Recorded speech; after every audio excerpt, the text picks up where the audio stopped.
வெளிப்படுத்தின விசேஷம் 21 ஜெயம் கொள்ளுகிறவன் எல்லாவற்றையும் சுதந்தரித்து கொள்ளுவான். நான் அவன் தேவனாயிருப்பேன், அவன் என் குமாரனாயிருப்பான். ஆண்டவர் சொல்லுகிறார், ஜெயம் கொள்ளுகிறவன், ஜெயம் கொள்ளுகிறவள் அவங்க எல்லாவற்றையும் சுதந்தரித்து கொள்ளுவாங்க. நான் அவனுடைய தேவனாயிருப்பேன், அவன் என் குமாரத்தியாயிருப்பான். அப்போ நம்ம ஜெயிக்கிறவளாக இருக்கணும், ஜெயம் பெற்றவளாக இருக்கணும். தான் ரொம்ப முக்கியம். அப்போ வெளிப்படுத்தின விசேஷம் முதல் 2-3 அதிகாரம் வாசித்து பாருங்க. ஜெயம் கொள்ளுகிறவன் எவனோ, அந்த 7 சபைக்கு எழுதும்போது 7 முறை வருகிறது. ஜெயங்கொள்ளுகிறவன் எவனோ அவனுக்கு ஜீவ விருட்சத்தின் கனியை புசிக்க கொடுப்பேன். ஜெயங்கொள்ளுகிறவன் எவனோ அவனுக்கு மறைவான மன்னாவை கொடுப்பேன். ஜெயங்கொள்ளுகிறவன் எவனோ அவன் என்னோட சிங்காசனத்தில் என்னோடு கூட வீட்டு. இப்படி ஆண்டவர் ஜெயங்கொள்ளுகிறவளுக்கு தான் பரலோகத்தின் ஆசீர்வாதம். அப்போது நம்ம ஜெயங்கொள்ளுகிறவளாக இருக்கணும் என்பது தான் ஆண்டவருடைய விருப்பம். நம்ம எதை ஜெயிக்கணும்? நமக்கு விரோதமாய் பல போராட்டங்கள் வருகிறது. உலகம், மாமிசம், பிசாசு 3 வகையான போராட்டத்தை நம்ம ஜெயிக்கணும்.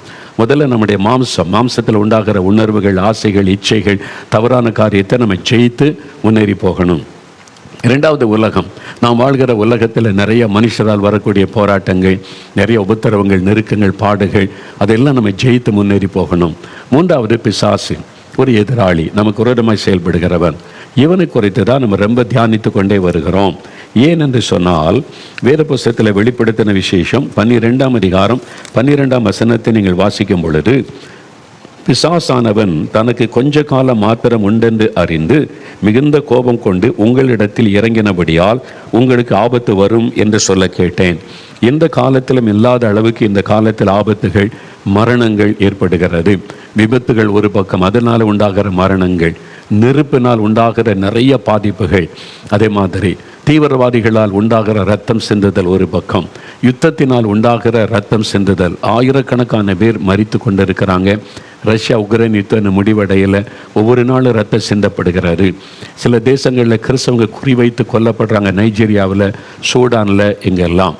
சீனாவில் கிறிஸ்தவர்கள் கொடுமைப்படுத்தப்பட்டு ஜெயிலில் அடைக்கப்படுறாங்க. இந்தியாவிலேயே வட இந்தியாவின் சில மாநிலங்களில் பொய்யான குற்றச்சாட்டுகள் சொல்லப்பட்டு மதத்தை கட்டாய மதமாற்றம் செய்கிறார்கள் என்று குற்றச்சாட்டை சொல்லி கிறிஸ்தவர்கள் கொடுமைப்படுத்தப்படுறாங்க, தாக்கப்படுகிறார்கள். அப்போ இந்த தீமையெல்லாம் நடக்குதில்லை, இதெல்லாம் நடக்கும்னு ஆண்டவர் சொல்லுகிறார். கடைசி காலத்தில் இப்படி தான் இருக்கும். ஏனென்றால் இதுக்கெல்லாம் காரணம் சாத்தான், பொல்லாத பிசாசானவன். அவனுக்கு இன்னும் கொஞ்ச காலம்தான் இருக்குது. இத்தனை வருட காலம் உலக தோற்றம் முதல் ஏவாளை வஞ்சித்ததிலிருந்து கிரியை செய்து கொண்டே இருந்தான். இப்போ அவனுக்கு தெரிஞ்சுட்டு இன்னும் கொஞ்ச காலம்தான். இயேசு வந்து அவனை பாதாளத்தில் அடைக்கப் போகிறார். 1000 வருஷம் பாதாளத்தில் கட்டப்பட்டு கிடப்பான்.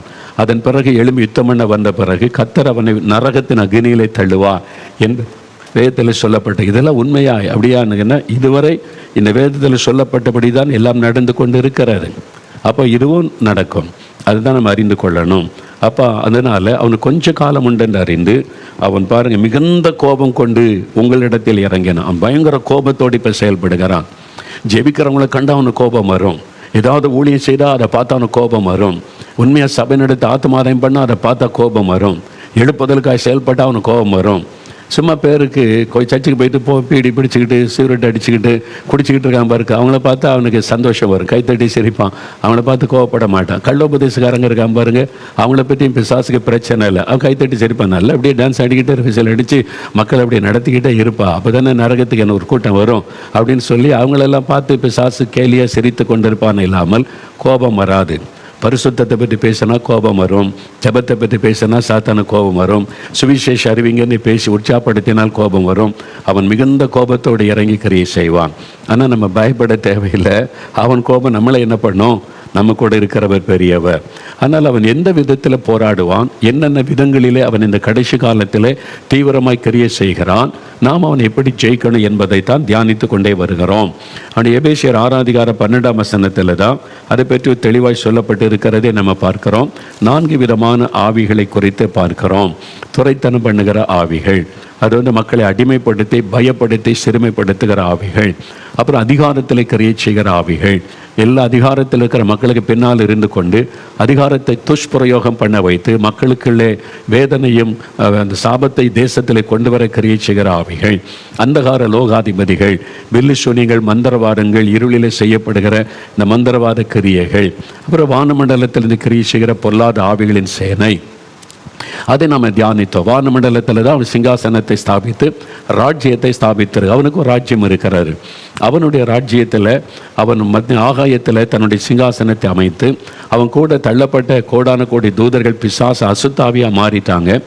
ஈவில் ஸ்பிரிட்ஸ் அவங்கள வைத்துக்கொண்டு உலகத்தில் அவன் கிரியை செய்து மக்களை ஏமாற்றுவது, வஞ்சிப்பது, பொய்யானதை நம்ப வைப்பது, அவங்க மெய்யான ஆண்டவரை அறிய விடாதபடி மனக்கண்ணை குருடாக்குவது, பொய்யை மெய்யை போல காண்பிப்பது, இது மாதிரி சாத்தானுடைய தந்திரங்கள் இந்த பைபிளில் இருக்குது. தந்திரமாய் கிரியை செய்து வஞ்சிப்பது அது மக்களை. ஆனால் ரட்சிக்கப்பட்ட ஆண்டவருடைய பிள்ளைகளாக இருந்தால் அவங்களுக்கு விரோதமாக யுத்தம் பண்ணுவது, பிரச்சனை உண்டாக்குவது, போராடுவது, அவங்களுக்கு சோர்வை கொண்டு வர நினைப்பது, பயமுறுத்துவது, அப்படி பல விதங்களிலே இந்த ஆவி கிரியை செய்கிறது. அப்போ இந்த ஆவிகளை நாம் தான் ஜெயிக்கணும். இந்த ஆவிகளை ஜெயிக்கணும், நாம் ஜெயம் பெற்றவளாக இருக்கணும்னு ஆண்டவர் சொல்லுகிறார். அப்போது இந்த ஆவியுடைய கிரியைகளை நம்ம அறிந்து கொள்ளணும்னு தான் பல கிரியைகளை நான் உங்களுக்கு தெளிவாக சொல்லி கொண்டு வந்தேன். அப்போ இந்த பிசாசின் கிரியைகளை நம்ம ஜெயிக்கணும். எப்போ ஜெயிக்கணும்? அனுதினமும் தினந்தோறும் போராடுவான். தினந்தோறும் நம்ம ஜெயிக்கணும். இதான் கிறிஸ்து. தினந்தோறும் நமக்கு போராட்டம் உண்டு. தினந்தோறும் அவனுக்கு விரோதமாக மறைமுகமாக தான் அவன் கிரியை செய்வான். சில சமயத்தில் தான் வெளிப்படையாக நேரடியாக நிற்பான். மற்றபடி அவன் கிரியை செய்கிறதை தெரியாதபடி மறைமுகமாய் மனிதர்களை பயன்படுத்தி நமக்கு விரோதமாய் காரியங்களை செய்வான். அப்போ இந்த பலவிதமான ஆவிகளுடைய கிரியைகள், இந்த ஆவிகளை எப்படி நம்ம ஜெயிப்பது என்று கேட்டால் அன்றைக்கி அதை குறித்து தான் தியானித்து ஜெபிக்க போகிறோம். முதலாவது யாக்கோபு எழுதின நிருபம் 4ஆம் அதிகாரம் 7ஆம் வசனம் எடுத்துக்கொள்ளுங்க. யாக்கோபு 4ஆம் அதிகாரம் 7ஆம் வசனம் எடுத்துக்கொள்ளுங்க. அங்கே வேற வசனம் என்ன சொல்லுகிறது அப்படின்னு சொல்லி பாருங்க. தேவனுக்கு கீழ்ப்படிந்திருங்கள், பிசாசுக்கு எதிர்த்து நில்லுங்கள், அப்பொழுது உங்களை விட்டு ஓடி போவான். Resist the devil and he will flea from you. சாத்தானுக்கு எதிர்த்து நில்லுங்கள், அதாவது பிசாசுக்கு எதிர்த்து நில்லுங்கள், அப்போ உங்களை விட்டு ஓடி போவான். அவனை ஜெயிக்கணும் என்ன பண்ணணும்? எதிர்த்து நிற்கணும். இதான் அவன் வசனம் சொல்லுகிற முதல் வழி. பிசாசுக்கு எதிர்த்து நிற்கணும். ஐயோ பயமாக இருக்குது, என்ன பண்ணுறது? ஓடக்கூடாது. சிலர் பிசாசுக்கு பயந்து ஓடிக்கிட்டே இருப்பாங்க. இங்கே ஐயோ இந்த வீட்டில் பிசாசு இருக்குது, வேறு வீட்டுக்கு போயிடலாம். பிசாசு துரத்திக்கிட்டே வருவான். அங்கேயும் பிசாசு இருக்குது, வேறு வீட்டுக்கு போயிடலாம். எவ்வளோ தூரம் ஓடுவீங்க? அவன் துரத்திக்கிட்டே இருப்பான். நீங்கள் எதிர்த்து நின்றால் தான் அவனை ஜெயிக்க முடியும். அப்போ பிசாசை தைரியமாக எதிர்த்து நிற்கணும். நீங்கள் உங்களை பார்த்தேன்னு சொல்ல, என் மகனே என் மகளே நீ பிசாசுக்கு எதிர்த்து நில், அவன் ஓடி போவான். எதிர்த்துட்டா பயந்து ஓடிடுவான். அவன் நம்மளை பயமுறுத்தி நம்மளை அப்படியே சோர்ந்து போக பண்ணுகிறான். அவனுக்கு தான் உங்களை பார்த்து பயம். ஆனால் முந்தி கொண்டு அவன் நம்மை பயமுறுத்த பார்ப்பான். அவ்வளோதான். நீங்கள் எதிர்த்து நிற்கணும், அவ்வளோதான். ஒரு சமயம் பிசாசு என்ன செய்வான்னு சொல்கிறேன் பாருங்கள். நம்ம ஊழியத்தில் சாம் இருக்கிறாங்கல்ல, சாம் ஜெபராஜ் இருக்காங்கல்ல, அவங்களும் இந்து குடும்பத்திலேருந்து ரட்சிக்கப்பட்டவங்க. அவங்க இந்த ஊழியத்துக்கு ஆரம்ப காலத்தில் நல்ல அபிஷேகம் பெற்று ஊழியெல்லாம் செய்ய ஆரம்பிச்சிருக்கிறாங்க. நான் ஊரில் இல்லை, ஒரு டைமில் ஜெபிக்க அநேகர் வருவாங்கல்ல. அப்போது ஒரு சகோதரரை ஜெபிக்கிறதுக்கு கூட்டிகிட்டு வந்துட்டாங்க. ஒரு 2 பேர் சேர்ந்து கூட்டிகிட்டு வந்த உடனே அண்ணன் இல்லை, உடனே நான் ஜெபிக்கிறேன்னு சொல்லி ஜெபிக்கிற கூட்டு போய் நம்ம ஊழியத்தில் அந்த பிரதரன் ஒரு சகோதரன் சேர்ந்து ப்ரேயர் டெண்ட் இருக்க, சின்ன ஒரு ப்ரேயர் டெண்ட், ஒரு 10 பேர் உட்காந்து ஜெபிக்க முடியும், சின்ன இடம் தான். அங்கே கூட்டிகிட்டு போய் உட்கார வச்சு கதவெல்லாம் மூடிட்டு உட்கார வச்சு பேசி ஜெபிக்கலான்னு முழங்கால் போட்டு ஜெபிக்க ஆரம்பிச்சு. அந்த ஆள் பயங்கர உருவம், பயங்கர மீசெல்லாம் வச்சுருக்கிறாரு. அந்த பிசாசு இந்த ஆவி இருந்திருக்கிறார். அவர் அந்த ஆவி பேச ஆரம்பித்தார். நீ என்னை விரட்டிடுவியா? நீ யார்? நீ தெரியாத, நீ எனக்கு ஒரு பொடியன், நீ ஒரு சின்ன பையன், நீ என்னை விரட்டிடுவியா? நீ பயங்கரமாக பேசுது. இவங்களுக்கு முதல்ல பயம் வந்துட்டு, ஐயோ தெரியாமல் நம்ம மாட்டிக்கிட்டோமே, இது மாதிரி ரூமுகளை வர மாட்டிக்கிட்டோம், கதவெல்லாம் மூடியாச்சு, அங்கே தான் அந்த ஆள் உட்கார்ந்துருக்கிறாரு, தப்பி ஓடவும் முடியாது, இப்போ என்ன பண்ணுறது? நமக்கு பழக்கம் இல்லை, அண்ணன் வேறு ஊரில் இல்லை, என்ன செய்கிறது அப்படின்னு. அப்போ பயங்கரமாக பயமுறுத்தார். கண்ணை உருட்டிக்கிட்டு ஒன்று என்ன பண்ணுறேன் பாரு, நீ எல்லாம் என்கிட்ட நிற்க முடியுமான்ற மாதிரி பயங்கரமாக பேசணும்னு ஒரு பயம் வந்துட்டேன்.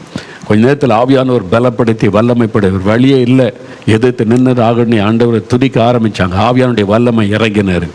எதிர்க்கார பொருளாத பிசாசை, நீ என்னை ஏதாவது செஞ்சிட முடியுமா? என் கூட இருக்கிற இயேசு பெரியவர், உன்னை எதிர்க்கிற இயேசுவின் நாமத்தில் ஓடிப்போ, இயேசுவின் நாமத்தில் ஒரே ஒரு வார்த்தை தப்புன்னு கீழே விழுந்தார், ஆவி போயிட்டு. அவ்வளோதான் அந்த ஆவியனுடைய வல்லமை. பயமுறுத்துவான் பிசாசு, பயமுறுத்துவான். அதனால தான் ஆண்டவர் சொல்கிறார், நம்ம எதிர்த்து நிற்கணும் பிசாசை என்பதாக. பயப்படக்கூடாது. இந்த பயம்தான் பிசாசனுடைய பெரிய ஆயுதம். அதாவது ஆண்டவரால் திரும்ப எப்போ பேசினாலும் பயப்படாருங்க, கலங்காருங்கன்னு என்ன ஏன் சொல்லுகிறார்? இந்த பயம்தான் சாத்தான் நம்மை மேற்கொள்வதற்கு காரணமாகிவிடும். அதனால தான் பயப்படாதுங்கன்னு ஆண்டவர் அடிக்கடி சொல்லுவதை பார்க்கிறோம். மந்திரவாதியாக இருந்து ரட்சிக்கப்பட்டு ஊழியக்காரராய் மாறின ஒரு சகோதரர் நாலுமாடிக்கு பிரசங்கம் பண்ண வந்திருந்தார். எப்போ அநேக வருஷத்துக்கு முன்னால், ஊழியத்தின் ஆரம்ப காலம் அது, 40 வருஷத்துக்கு முன்னாலேயே. அப்போ அவருடைய அனுபவம்லாம் கேட்ட ரொம்ப ஆச்சரியம். ஒரு நாள் அவர்கிட்ட பேசி என்னுடைய அனுபவத்தை கேட்கணுன்னே அவர் எங்கள் ஊரில் தங்கியிருந்தார். அவர் வீட்டுக்கு போய் அவரோட பேசினேன். எப்படி நீங்கள் மந்திரவாதியானீங்க, எப்படி மந்திரம் செய்வீங்கன்னு. அப்போ அவர் சொன்னார், தம்பி, இந்த மந்திரத்தில் ஒரு காரியம் என்னன்னு சொன்னால், நிறைய பலி செலுத்தி, ரத்த பலி செலுத்தி இந்த ஆவிகளை நாங்கள் கண்ட்ரோல் பண்ணி வச்சுருப்போம். பலவிதமான ஆவி இருக்கிற ஒவ்வொரு ஆவியை கண்ட்ரோல் பண்ண அதுக்கேற்ற மாதிரி பலி செலுத்தணும், அதுக்கேற்ற மாதிரி மந்திரங்கள் சொல்லி உச்சரித்து பல மணி நேரம் ஆகும். அப்படியெல்லாம் செய்து தான் அந்த ஆவியை கட்டுப்படுத்தி வச்சுருப்போம். அப்போ அந்த ஆவியை ஏவனா அது நாங்கள் சொல்கிறபடி செய்யும். ஒரு ஆளை தாக்கன்னா தாக்கும். அதை மாதிரி ஆவிகள். அவர் சொன்னது என்னென்ன ஆவின்னு சொன்னால், நான் சொன்னால் என் மேலே வழக்கே போட்டுருவீங்க. அந்த மாதிரி அவர் காலத்தில் அவர் சொன்ன அந்த ஆவிகளை அடக்கி வச்சுருந்தேன்னு சொல்லி மக்கள் எதெல்லாம் ரொம்ப பக்தியாக தெய்வனை வணங்குறாங்களோ அதெல்லாம் அவர் அடக்கி வச்சுருந்தாராம் அவர் சொன்னது. அப்போ இன்றைக்கி மந்திரவாதத்தை கேட்டு பாருங்களேன், அவங்களுக்கு தெரியும். அதில் முக்கியமான உள்ள சில அந்த பக்தியாக இருந்து இந்த பூஜை இதெல்லாம் செய்கிறது கேட்டு பாருங்கள், அவங்களுக்கு தெரியும் என்னென்ன ஆவி அதில் கரிய செய்கிறது என்று.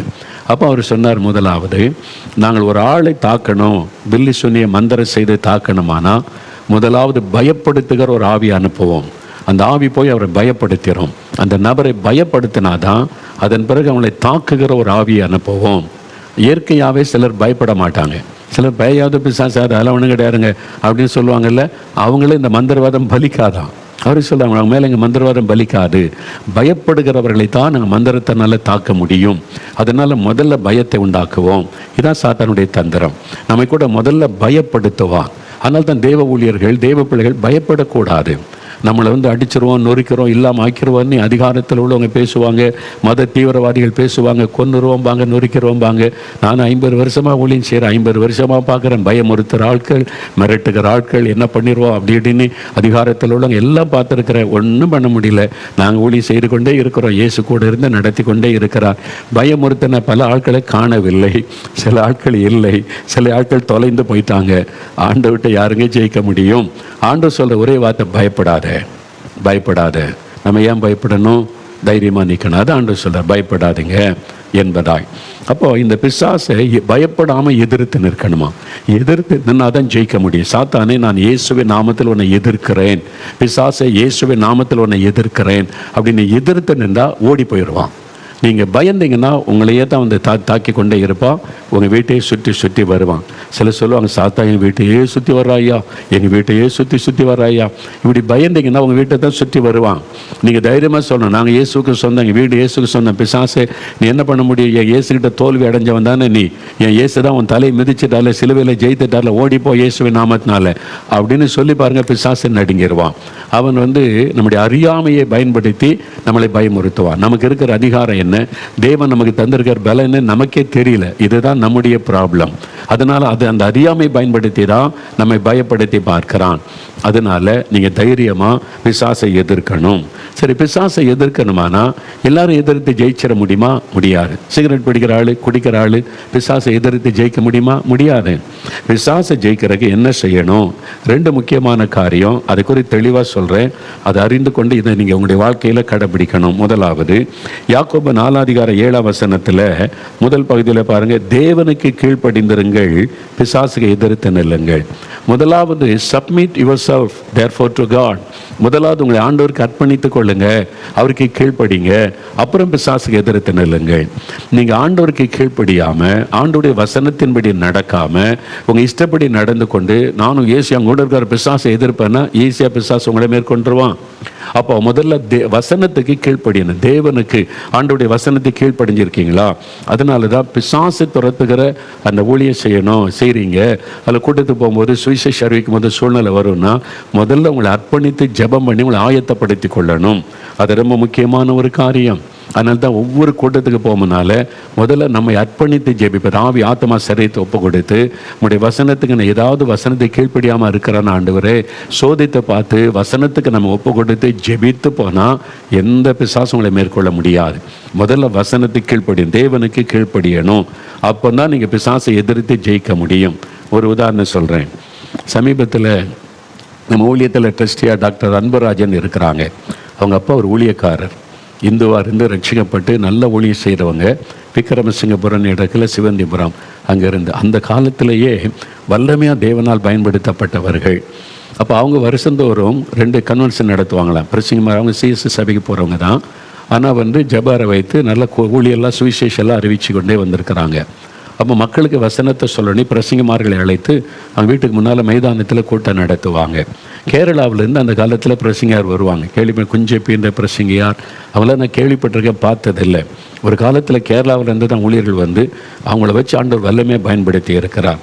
அப்படி அந்த கேரளாவிலேருந்து வந்த அந்த ஊழியக்காரர் ரொம்ப தைரியமாக பிரசங்கம் பண்ணுவார். யாருக்கும் பயப்பட மாட்டார். நிறைய பேர் மனம் திரும்புவாங்க. பிசாசை துரத்துவார். அற்புத அடையாளெல்லாம் நடக்கும். அப்போ டாக்டர் அன்பராஜன் இளம் வாலிபன், படித்து கொண்டு இருக்கிற வாலிபன்னா அந்த கூட்டத்தெல்லாம் ஹெல்ப் பண்ணுவாங்க. இந்த பிரசங்கியார் கூடலாம் நின்று எல்லாத்தையும் கவனிப்பாங்களாம். அப்போ ஒரு நாள் அந்த பிரசங்கியார் பிசாசு பிடித்த ஒருவருக்கு அவங்க ஜபிக்கிறாங்க. அதை எதிர்த்து ஜபிச்சா ஓங்கி அடிச்சுட்டு பிரசங்கியாரை கை நீட்டு அடிச்சுட்டு என்ன ஏன் துரத்த வர்ற நீ உன் மனைவி அடிச்சுட்டு தானே வந்தீங்க, உன் மனைவியை அடிச்சுட்டு வேதனைப்படுத்திட்டு இங்கே வந்திருக்கிற, நீ என்னை துரத்த வர்றியா அப்படின்னு பேசிட்டு அவ்வளோதான் நடுங்கி விட்டார். அவ்வளோ பெரிய ஊழியக்காரர் அப்படியே நான் சோகத்தில் அமர்ந்துட்டார். ஆண்டவரிடத்தில் போய் கண்ணீர் வடித்தார். ஆண்டவரே நான் தப்பு பண்ணிட்டேன். அவருக்கு கோபம் வந்தால் டக்குன்னு கோபம் வந்துடுமா. அந்த கோபத்தில் மனைவியை அடிச்சிட்டார். ஊழியத்தை கிளம்புனால மனைவி என்ன ஃபேமிலிக்குள் நடந்தே தெரில. கோபத்தில் மனைவி கை நீட்டு அடித்து மிதிச்சார் என்னவோ தெரியல, அடிச்சுட்டு வந்துட்டார். அது பிசாசுக்கு தெரியும். நீ வசனத்துக்கு கீழ்ப்படியலையே, உன் மனைவியை நேசிக்கலை, நீ அடிச்சுட்டு கை நீட்டு அடிச்சுட்டு வந்திருக்கிற, நீ என்னை துரத்த முடியுமா? பார்த்தீங்களா, பிசாசு மேற்கொண்டுறோம். நீங்கள் வசனத்துக்கு கீழ்ப்படியலைன்னா சாத்தான் உங்களை மேற்கொண்டு விடுவான். இந்த ஐயா போய் ஆண்டவர்கிட்ட போய் அழுது ஜெபம் பண்ணி மனைவிட்ட மன்னிப்பு கேட்டு அடுத்த வருஷம் ஊழியத்துக்கு கூப்பிட்டா கால் நொண்டி வர்றாராம். வலது கால் நொண்டி வர்றாராம். கால் பாதிக்கப்பட்டு விட்டார். கேட்டாங்க என்னாச்சு காலில் அப்படின்னு கேட்டால், எனக்கு இந்த சட்டு கோபம் வந்துடும். அந்த கோபத்தில் மனைவி கூட நான் அடிச்சு விட்டேன்னா அந்த பிசாசு அதை சொல்லி காமிச்சிடு. அப்போ எனக்குள்ளே இந்த தவறு, இந்த கோபம் இருக்கக்கூடாது. அதனால் ஆண்டவரே இந்த கோபன்ற பாவம் என்னை விட்டு போகணும். இந்த மாதிரி சட்டு கோபம் மற்றவங்களை கை நீட்டிடுறேன், என் மனைவியை இந்த பாவம் என்னை விட்டு போய் ஆகணும் அப்படின்னு சொல்லி காலை அடித்து கால் அப்படியே தரையில் அடித்து உபவாசம் பண்ணி ஜெபிச்சார். அப்படி ஜெபிச்சு கால் அடித்து கால் பாதிக்கப்பட்டு விட்டார். காலில் இதை ஒரு எலும்பு பாதிக்கப்பட்டு நொண்டி தான் கடைசியாக நடந்திருக்கிறார். ஆனால் அவர் சொன்னார், அதாவது சுகமான 2 கால்களோட நரகத்துக்கு போகிறத விட ஒற்றை காலோட மோட்சத்துக்கு போகலான்னு வசனம். அதனால் நான் நொண்டின பிறகு இப்போ ஆண்டவர்கிட்ட ஜெபிச்சு அந்த கோபத்தை எடுத்துட்டாரு. இப்போ நான் ரொம்ப சந்தோஷமாக ஊழியம் செய்கிறேன்னு சொல்லி. அப்போது உங்கள் வாழ்க்கையில் நீங்கள் வசனத்தின்படி வாழ்வதற்கு உங்களை அர்ப்பணிக்காவிட்டால், அதில் சரியாக இல்லாவிட்டால் சாத்தானே நீங்கள் ஜெயிக்க முடியாது, துரத்த முடியாது. அதனால தான் வசனம் சொல்லி தேவனுக்கு கீழ்ப்படிந்திருங்கள், அப்புறம் பிசாசுக்கு எதிர்த்து நில்லுங்கள் என்று வசனம் சொல்லுகிறது. 2வது நாம் கவனிக்க வேண்டிய ஒரு காரியம் என்னென்னா, 1 பேதுரு 5ஆம் அதிகாரம் 8-9 வசனம் எடுங்க. 1 பேதுரு 5ஆம் அதிகாரம் 8-9 வசனம் பைபிள் எடுங்க. அது 321ஆம் பக்கம் புதிய ஏற்பாட்டில். அதை பாருங்கள். தெளிந்த புத்தி உள்ளவர்களாக இருங்கள், விழித்திருங்கள். ஏனெனில் உங்கள் எதிராளியாகிய பிசாசானவன் கர்ச்சிக்கிற சிங்கம் போல் எவனை விழுங்கலாமோ என்று வகை தேடி சுற்றித் திரிகிறான். விசுவாசத்தில் உறுதியாக இருந்து அவனுக்கு எதிர்த்து நில்லுங்கள். அப்போ 1வது தேவனுக்கு கீழ்ப்படிந்து பிசாசை எதிர்த்து நிற்கணும். 2வது விசுவாசத்தில் உறுதியாக இருந்து பிசாசை எதிர்க்கணும். நீங்கள் விசுவாசத்தில் பலவீனமாக இருந்தீங்கன்னா பிசாசை எதிர்த்து ஜெபிக்காதங்க. காமன் ஆண்டவர்கிட்ட ஒப்பு கொடுத்து ஜெபிச்சுட்டு போயிருங்க. பிசாசை எதிர்த்து அவனோட மோதனமானா விசுவாசத்தில் உறுதியாக இருக்கணும். விசுவாசத்தில் பலவீனமாக இருந்தால் உங்களை அவன் மேற்கொண்டு விடுவான். Be strong in faith. விசுவாசத்தில் உறுதியாக இருக்கணும். அதுக்கு இன்டிமேசி வித் காட், தேவனோட நெருக்கமான அனுபவம், அதை காத்து கொள்ளணும். தினம் காலையில் எழும்பி வசனத்தை தியானித்து ஜெபிச்சு பரிசுத்தாவில நிரம்பி வசனத்தை வாசித்து விசுவாசத்தில் பலன் கொண்டு ஸ்ட்ராங்காக இருந்தீங்கன்னா நீங்கள் பிசாசை துரத்த முடியும். நீங்கள் ஒழுங்காக ஜெபிக்கிறதில்ல, வேதத்தை வாசிக்கிறதில்ல, வசனத்துக்கு கீழ்ப்படுகிறதும் இல்லை, வசனத்தில் என்ன சொல்லியிருக்குன்னு கவனிக்கிறதும் இல்லை, ஒழுங்காக உபவாசம் பண்ணுறதும் இல்லை. ஆனால் பிசாசை நானும் எதிர்ப்பேன் அப்படின்னாக்கி உங்களை அவன் மேற்கொண்டு விடுவான். அதனால தான் விசுவாசத்தில் உறுதியாக இருந்து அவனுக்கு எதிர்த்து நில்லுங்கள் என்று வசனம் சொல்லுகிறது. என்ன விசுவாசம் இருக்கணும்? விசுவாசத்தில் உறுதினா என்ன விசுவாசம் இருக்கணும்? ஒரு 3 வசனத்தை நான் சொல்கிறேன், நல்லா கவனித்து கொள்ளுங்க. இந்த வசனத்தில் நீங்கள் உறுதியாக இருந்துட்டீங்கன்னா விசுவாசம் ஸ்ட்ராங்காக இருக்கும். 1வது 1 யோவான் 4ஆம் அதிகாரம் 4ஆம் வசனத்தில் என்ன சொல்லியிருக்குது? 1 யோவான் 4ஆம் அதிகாரம் 4ஆம் வசனம், உலகத்தில் இருக்கிறவனிலும் உங்களில் இருக்கிறவர் பெரியவர். உலகத்தில் இருக்கிற சாத்தானை காட்டிலும் பிசாசை காட்டிலும் உங்களுக்குள் இருக்கிற இயேசு பெரியவர். இதான் முதலாவது விசுவாசம். எனக்குள் இருக்கிற இயேசு பெரியவர். அந்த சாத்தானை விட, அந்த பிசாசை விட, அந்த மந்திரவாதத்தை விட, அந்த பில்லி சூனியத்தை விட எனக்குள் இருக்கிற இயேசு பெரியவர். இதான் முதல்ல. உனக்குள்ள அந்த விசுவாசம் ஸ்ட்ராங்காக இருக்கணும். சிலர் சொல்லுவாங்க, பிரதர் யாரோ பில்லி சூனியம் பண்ணிட்டாங்க, இப்படி நடக்குது, யார் பண்ணாங்க அப்படின்னா, நீங்கள் அதெல்லாம் விடுங்க. நீங்கள் இயேசு பெரியவரா மந்திரவாதம் பெருசா யோசிப்பான். இயேசு தான் பெரியவர். பிறகு எதுக்கு மந்திரவாதத்துக்கு பயப்படணும்? எதுக்கு பில்லி சூனியம் யாரோ செஞ்சுட்டாங்க போயிட்டாங்க எதுக்கு கலங்கணும்? உங்கள் கூட இயேசு இருக்கிற அவர் தானே பெரியவர். அதில் நீங்கள் பெரியவர் உங்கள் கூட இருக்கிறாரா என்பதை உறுதிப்படுத்தி கொள்ளுங்க. அவரோட உள்ள ஐக்கியம் சரியாக இருக்கணும், ஸ்ட்ராங்காக இருக்கணும். என்றைக்கோ ஜோம் பண்ணிட்டு, என்றைக்கோ பைபிள் வாசிட்டு இன்றைக்கி பிசாசை எதிர்க்கிறன்னு முடியாது. அப்போ இயேசு கிறிஸ்து உங்கள் கூட இருக்கிறார் என்பது உங்களுக்கு நல்ல உறுதியாக இருக்கணும். அந்த விசுவாசத்தில் அவனை காட்டிலும் என் கூட இருக்கிற இயேசு பெரியவர் என்கிற விசுவாசம் உங்களுக்குள்ள ஸ்ட்ராங்காக இருக்கணும். ஸ்ட்ராங்காக இருக்குதா? அதான் ரொம்ப முக்கியம். என்னோடு இருக்கிற இயேசு பெரியவர், பிசாசை ஜெயித்தவர். நான் ஜெபிக்கும் போது சொல்லுவேன், சாத்தானுடைய கிரியை எதிர்க்கிறது எனக்கு தெரியும். அவன் எனக்கு விரோதமாக எதிர்த்து போராடுவது தெரியும். ஜெப நேரத்தில் நான் சொல்லுவேன், பிசாசே, உன்னை காட்டில் என் கூட இருக்கிற இயேசு பெரியவர். உன் தலையை மிதித்தவர் ஏன் கூட இருக்கிறார். உன்னை காலின்களை நசிக்கன இயேசு என்னோடு இருக்கிறார். உன்னை சிலுவையில வெற்றி சிறந்தவர் ஏன் கூட இருக்கிறார். உன்னை கட்டி பாதாளத்தில் அடைக்க போகிற இயேசு என்னோடு இருக்கிறார், அறிந்து கொள். நீங்கள் இதை சொல்லிட்டீங்கன்னா அவன் நடுங்க ஆரம்பிச்சிருவான். இந்த சத்தியம் தெரியாததுனால அந்த அறியாமையை பயன்படுத்தி தான் பிசாசை பயப்படுத்துவான். நீங்கள் வசனத்தில் ஸ்ட்ராங்காக இருந்தீங்கன்னா சாத்தான் உங்களை நெருங்க முடியாது, பயப்படுவான். வேத வசனத்தை நல்லா அறிஞ்சு மனப்பாடம் பண்ணி வசனத்தை உறுதியாக பிடித்து விசுவாசத்தில் ஸ்ட்ராங் ஆகிட்டீங்கன்னா 1000 மந்திரவாதி ஒன்று சேர்ந்தால் கூட உங்களை அசைத்து விட முடியாது. விசுவாசம். அப்போ இந்த வசனத்தை சொல்லினோம். நீங்கள் வாய் திறந்து, உலகத்தில் இருக்கிற பிசாசை காட்டிலும் என்னோடு இருக்கிற இயேசு பெரியவர், அவர் பிசாசை ஜெயித்தவர், சாத்தானின் தலையை மிதித்தவர், சிலுவையிலே வெற்றி சிறந்தவர் என்னோடு. அந்த விசுவாசம். இந்த விசுவாசம் இருக்குதா உங்களுக்கு? உங்களுடைய இதயத்தை சோதித்து பாருங்கள். விசுவாசம் உள்ளத்தில் இருக்குதா? சோதித்து பாருங்கள். ரெண்டாவது, லூக்கா 10:19 எடுங்க. இந்த வசனத்தெல்லாம் குறித்து கொள்ளுங்க. யோவான் 1 யோவான் 4:4, அதே மாதிரி லூக்கா 10:19 எடுங்க. பைபிளை புரட்டுங்க. இந்த வசனத்தை நீங்கள் புரட்டி பார்த்து மனசில் ஆழமாக பதித்தாதான் விசுவாசம் உங்களுக்குள்ளே நிலைத்திருக்கும். நீங்கள் பைபிளையே புரட்டாமல் வசனத்தையே பார்க்காம அப்படியே உட்காந்துருந்தீங்கன்னா அந்த வசனம் உள்ளத்துக்குள்ளே போனால் தான் விசுவாசம் ஸ்ட்ராங் ஆகும். அதனால தான் வசனத்தை கேட்கணும், கண்ணால் பார்க்கவும் செய்யணும். லூக்கா 10:19 நான் வாசிக்கிறேன் பாருங்கள். இதோ சர்ப்பங்களையும் தேள்களையும் மிதிக்கவும் சத்துருவனுடைய சகல வல்லமையையும் மேற்கொள்ளவும் உங்களுக்கு அதிகாரம் கொடுக்கிறேன், ஒன்றும் உங்களை சேதப்படுத்த மாட்டாது. இயேசு சொல்லுகிறார். தன்னை பின்பற்றி வந்த சீஷர்களை பார்த்து இயேசு சொல்லுகிறார். 70 பேர், அவருக்கு 12 பேர் தாண்டி 70 பேரை ஆண்டவர் வைத்திருந்தார் சீஷர்கள். அவங்ககிட்ட தான் ஆண்டவர் சொல்கிறார், நீங்கள் இயேசுவை பின்பற்றுகிற சீடராக இருக்கணும், சீஷியாக இருக்கணும். சும்மா ஒரு விசுவாசியாக இருந்துட்டு பேருக்கு பைபிள் வாசி ஜெபிச்சுட்டு இருப்பதல்ல. நீங்கள் ஆவிக்குரிய வாழ்க்கையில் ஸ்ட்ராங்காக நின்று அப்படி சீஷியாக இருந்து என்ன ஆண்டு சொல்கிறாரு. முதலாவது, ஆண்டவர் நமக்கு அதிகாரம் கொடுத்திருக்கிறார். விசுவாசம்.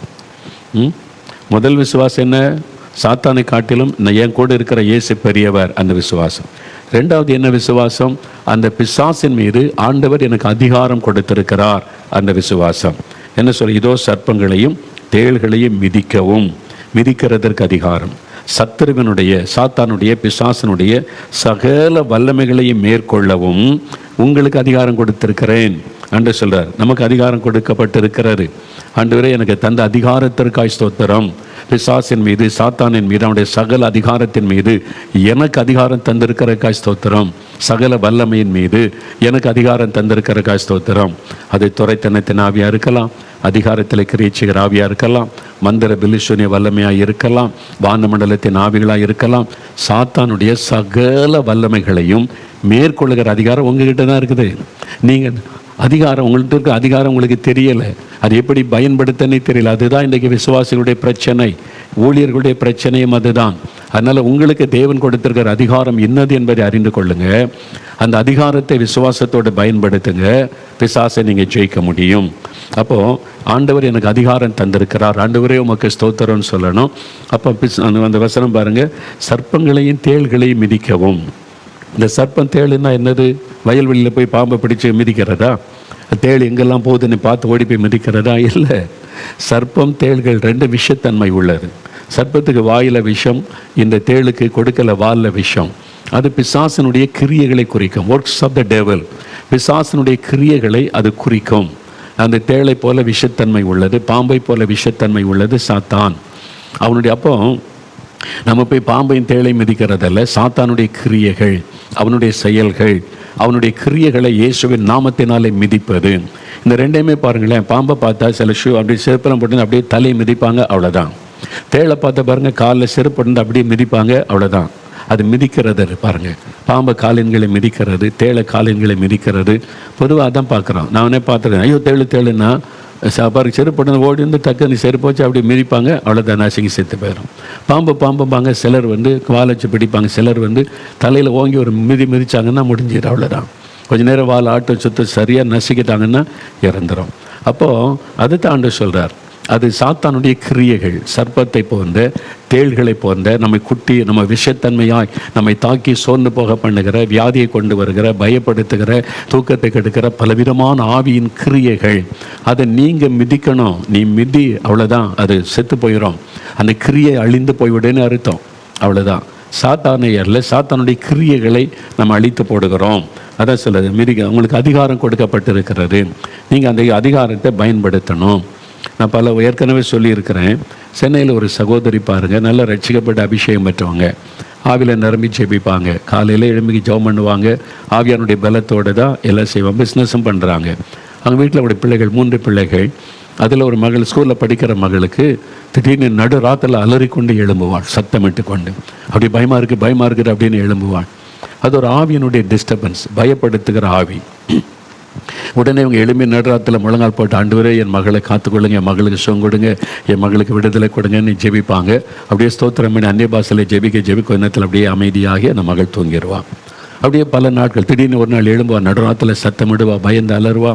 அப்புறம் இவங்க முழங்கால் போட்டு ஜெபிப்பாங்க, அப்படியே அமைதியாக தூங்கிடுவான். இப்படி பல நாள் நடந்தது. இவங்களுக்கு நல்லா தெரிஞ்சது, இது பயப்படுத்துகிற ஆவி. மகளை வந்து அந்த தூக்கத்தை டிஸ்டர்ப் பண்ணிட்டு பயப்படுத்துகிறது. அந்த மகளை மாத்திரம் இல்லை, இவங்களே அதனால் தூங்க விடாமல் டிஸ்டர்ப் பண்ணுது. அதான் அந்த ஆவியினுடைய கிரியை. இப்போ ஆண்டவர்கிட்ட ஒரு நாள் ஜெபிக்கிற, ஆண்டவரே இந்த பொல்லாத ஆவியை மகளை டிஸ்டர்ப் பண்ணுது, தூங்க விட மாட்டேங்குது, பயப்படுத்துது. ஆனால் அது வந்து என்னையும் தூங்க விடாமல் டிஸ்டர்ப் பண்ணுது. இது பாருங்கள், இது ஏன் போக மாட்டேங்க, இப்போ இந்த ஜெபிச்ச உடனே போய் திரும்ப வருதே ஏன்? அப்போ ஆண்டவர் சொன்னார், மகளே பிசாசு போராட்டம்னு தெரியுதலாமா? அப்போ பிசாசு போகிறான்னா என்ன பண்ணணும்னு நான் சொல்லியிருக்கிறேன்.